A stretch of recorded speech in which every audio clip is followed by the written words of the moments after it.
This sort of outrage farming dispatch from the bunker style shit only works when the target audience feels like they're under siege. But they're not. They won the war, their guy's in charge, and his buddies control a bunch of real news media.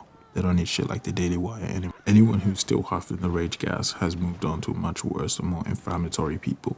They're getting their news from guys like Nick Fuentes and random Instagram Reels accounts called shit like Base Crusaders 88. The kind of young people that places like the Daily Wire used to be good at bringing in, mostly left with Brett Cooper. And in the current landscape where the far right is hyper-masculine and extremely anti-Semitic, a Jewish guy who sounds like a squirrel from a DreamWorks movie and looks like he has trouble carrying a gallon of milk is the exact opposite of what they want. That was from the Nerve to Viking.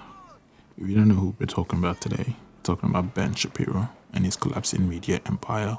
This is from Anvar.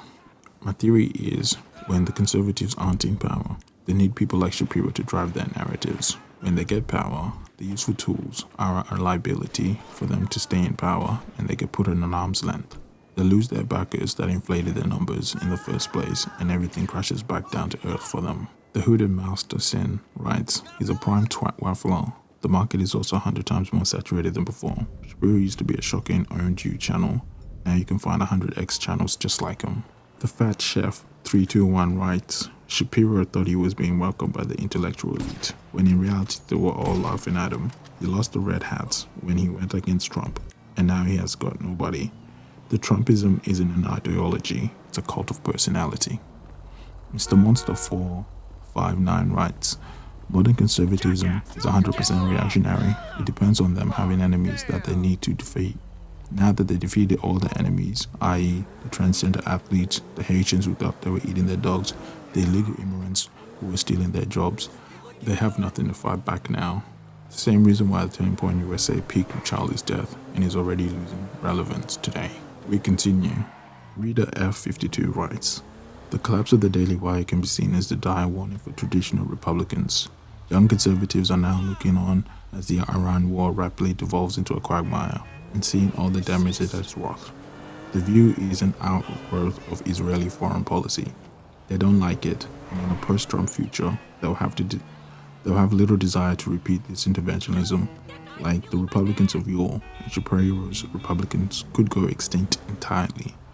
That was an excerpt from Why Ben Shapiro's Media Empire is Collapsing from Ross Birkin.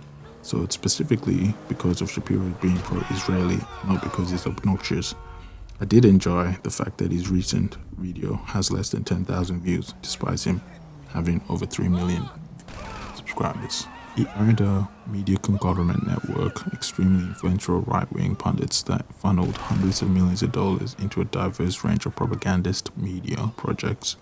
There was a solid decade where basically all right-wing talking points were downstreamed of the shit you'd hear from Daily Wire. You could always predict what talking points your conservative uncle was going to be spouting next time you saw him, based on whatever you'd heard circulating around the Daily Wire.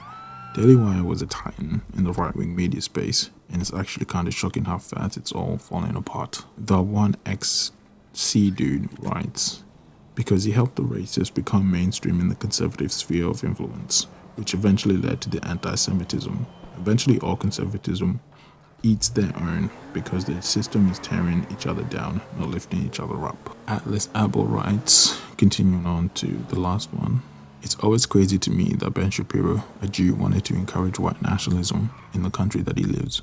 Don't people realize after hating on every other minority, the right wing will always go back to the anti-Semitic roots?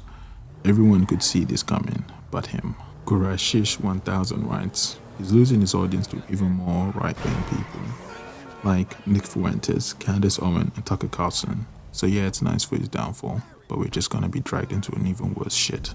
So, there's been rumors circulating that the Shapiro empire is collapsing because of the whole Viktor Orban, him losing the election in Hungary. So we have some comments on that. Royal Readiness writes, "Because he's being backed by Viktor Orban, who lost his election in Hungary." Continuation to this is Wazla 23. "It's hilarious how many sugar daddies these right-wing dudes need." Thank you guys for watching. See you guys in the next video. If you like this, please like and subscribe. See you next time. Goodbye.